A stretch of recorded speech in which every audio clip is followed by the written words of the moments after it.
চীনের চলচ্চিত্র বাজারে যখন বড় বাজেটের অ্যাকশন ও ফ্যান্টাসি সিনেমার আধিপত্য, তখন ব্যতিক্রমী সাফল্য দেখাচ্ছে পারিবারিক নাট্যধর্মী সিনেমা ডিআরইউ। স্বল্প বাজেটের এই ছবিটি মুক্তির প্রথম সপ্তাহেই আয় করেছে প্রায় $1,70,00,000। পরে ছবিটির মোট আয় পৌঁছেছে প্রায় $24,87,00,000। ফলে সিনেমাটি এখন চীনা চলচ্চিত্র অঙ্গনে ব্যাপক আলোচনার কেন্দ্রবিন্দুতে রয়েছে। হং চুনলান পরিচালিত ডিআরইউ সিনেমায় প্রত্যন্ত অঞ্চলের বৃদ্ধা ও তার নাতির গল্প উঠে এসেছে। নাতির বিলিয়নিয়ার দাদার খোঁজে থাইল্যান্ড যাত্রার মধ্য দিয়ে উন্মোচিত হয় 50 বছরের পুরনো এক প্রেম কাহিনী।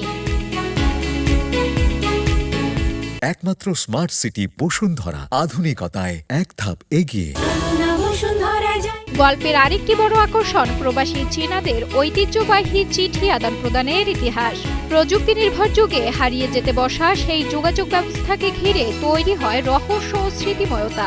দর্শকদের মধ্যে তৈরি করেছে নস্টালজিয়া। বিশেষ করে প্রবীণ দর্শকেরা ছবিটির সঙ্গে নিজেদের জীবনের মিল খুঁজে পাচ্ছেন। চীনের চলচ্চিত্র শিল্প বর্তমানে আয় কমে যাওয়ার চ্যালেঞ্জের মুখে রয়েছে।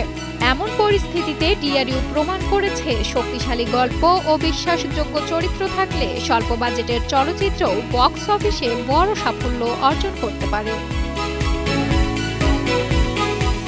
সানজানা সাথী, কালের কণ্ঠ।